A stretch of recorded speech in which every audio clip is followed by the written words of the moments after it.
మీ business ఏదైనా మీ ఊర్లో promotion చేయాలంటే అది సుమన్ టీవీతోనే సాధ్యం. ఇప్పుడే సంప్రదించండి. సురేష్ గారికి, పెద్దలు చంద్రమౌళి గారికి, ఇతర బీజేపీ నాయకులందరికీ నా హృదయపూర్వక వందనములు.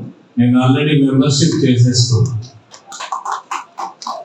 సాయి లోకేష్ కూడా మీకు చెప్పినట్టే నాకు చెప్పినాడు. నా లింక్కి పంపిమని నేను పంపిలా, నా మెంబర్షిప్ పూర్తి చేసుకున్నాను. సో ఇదేమంటే ఒకరు మెంబర్షిప్ పూర్తి చేసుకున్న తర్వాత 100 లింకులకు పంపిస్తే మీరు ఒక క్రియాశీలంగా యాక్టివ్ మెంబర్ అవుతారు భారతీయ జనతా పార్టీ. దీంట్లో మనకు నేను జనరల్ గా మాట్లాడతాను. మోడీ గారి నాయకత్వం, భారతదేశం ఏ విధంగా పోతా ఉంది, ఎట్లా, ఇవన్నీ కూడా మీకు తెలిసినవే, ఎన్నోసార్లు మాట్లాడతారు. ఇప్పుడున్న విషయం ఏమంటే మన పార్టీని బలోపేతం ఏ విధంగా చేసుకోవాలి. మనం కేంద్ర నాయకత్వం బాగా ఆలోచన చేసుకొని వారికి ఉన్న అనుభవంతో 30 ఏళ్ళు 40 ఏళ్ళు ఫీల్డ్ లో పనిచేసిన తర్వాత ఒక సిస్టమ్ అనేది డెవలప్ చేశారు. మెంబర్షిప్ ఏ విధంగా చేయాలి, మెంబర్షిప్ దాన్ని ఏ విధంగా ముందరకు తీసుకోవాలి. మన దురదృష్టవశాత్తు మన రాష్ట్రంలో ముందరకు పోవటం లేదు బీజేపీ పార్టీ. ఏమి కారణాలు ఉన్నాయి మనం విశ్లేషణ చేసుకొని ఏ విధంగా ముందరికి పోవాలి. మన కోటూరు రాజంపేట ప్రాంతం చెట్లకు చాలా ప్రసిద్ధి గాంచింది.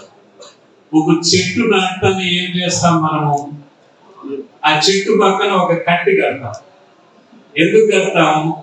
ఆ చెట్టు పడిపోకుండా ఉండేది.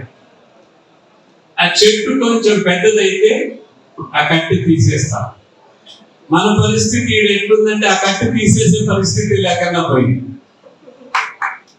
మనం చెట్టు పెద్దది కావాలంటే మీరు క్రియాశీలకంగా మనం బలోపేతం కావాలి. మన ఏళ్ళు లోపలికి పోయి ఆ చెట్టు నిలుస్తుంది.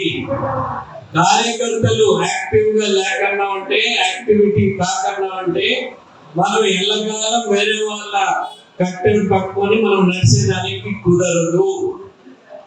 మీరు నిర్ణయం తీసుకోవాలి.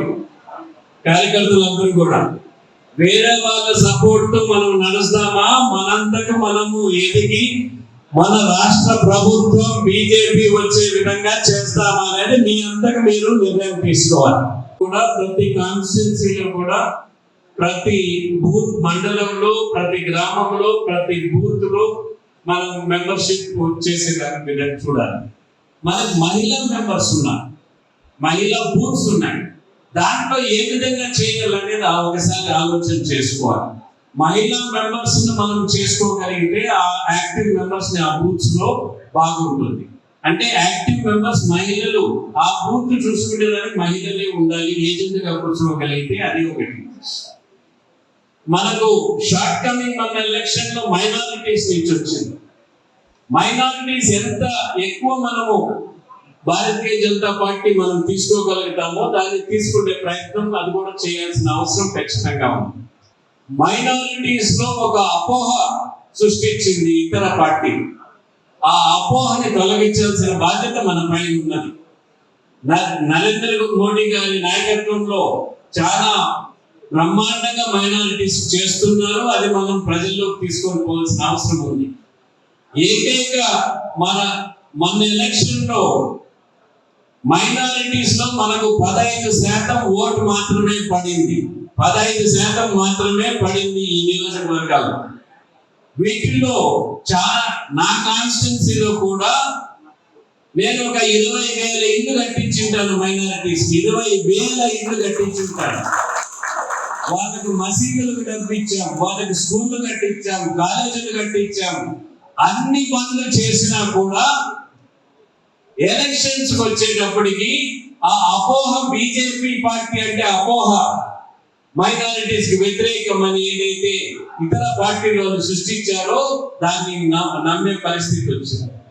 అందుకని మైనారిటీ సోదరులు కూడా ఎంత వీలుగా ఎక్కువ ఉంటే వారిని బీజేపీ పార్టీలో తీసుకోపోవాలి. మనం మైనారిటీస్ కి వ్యతిరేకం కాదు, ప్రత్యేకంగా నరేంద్ర మోడీ గారు కాదు. నరేంద్ర మోడీ గారికి 5 ఇస్లామిక్ దేశాల్లో అతి ఉన్నతమైన పురస్కారం ఇచ్చారు. 5 దేశాలు ఇచ్చారు. ఆయన మైనారిటీస్ వ్యతిరేకం అయితే ఎందుకు ఇస్తారు? ఈ ఇతర పార్టీలు ఏదైతే అపోహ సృష్టిస్తున్నారో అది నమ్మే పరిస్థితిలో ఉన్నారు మైనారిటీస్. అందుకని ఆ నమ్మకం పోగొట్టే విధంగా మెంబర్స్ ని ఎక్కువ మందిని వారిని బలోపేతం చేసుకొని మన పార్టీలో చేర్చుకునే విధంగా చేయాల్సిన అవసరం ఉంది. లో మనకు ఎవరు మనతో ఉంటారు, ఎవరు ఉండరు అనే దాంట్లో మనం ముందరకు పోవాల్సిన అవసరం ఉంది. సో పార్టీ సెట్ చేసిన టార్గెట్ సెట్ చేస్తూ యాక్టివ్ మెంబర్స్ ఎక్కువ అయ్యే విధంగా చేసుకుంటారు రాని. అప్పుడే మనం ముందరకు పోగలుగుతాం. రాజంపేటకి మనకు అవకాశం మన ఇచ్చారు పార్టీ. చాలా కృతజ్ఞతలు నేను పార్టీకి, మీ అందరికి కూడా బాగా కష్టపడి పనిచేశారు. బట్ మనం వేరే వాళ్ళ పైన డిపెండ్ కావాల్సిన పరిస్థితి ఏర్పడింది. వేరే వాళ్ళు ఏం చేస్తారు? వేరే వాళ్ళ పైన డిపెండ్ అయినప్పుడు వాళ్ళది వాళ్ళు చూసుకొని మళ్ళీ మన దగ్గరకు వస్తారు. అట్లా లేకనే క్రియాశీలకంగా మనమే మన ఎలక్షన్ పోరాటం చేసే పరిస్థితి మనం తెచ్చుకోగలిగితే మనం నెగ్గగలుగుతాం. విజయం కానీ అపజయం కానీ మన చేతిలో ఉంటుంది. ఇప్పుడు విజయం కానీ అపజయం కానీ మన చేతిలో లేదు. వేరే వాళ్ళపై డిపెండ్ అవుతున్నారు. వాళ్ళు భిన్న కారణాల వల్ల వాళ్ళని మొదలు చూసుకున్నారు. మనల్ని అంత ఇది కాలేదు. మీకు కూడా నమ్మకం లేనట్టుంది. ఇలాంటి తప్పట్లన్న దండల దగ్గర బీజేపీ వస్తుందంటే ఇప్పుడు అట్లే అనిపిస్తుంది. కానీ త్వరలో మంచి రోజులు వస్తాయి. బీజేపీ సొంతంగా నిలబడేదానికి ఉంటుంది.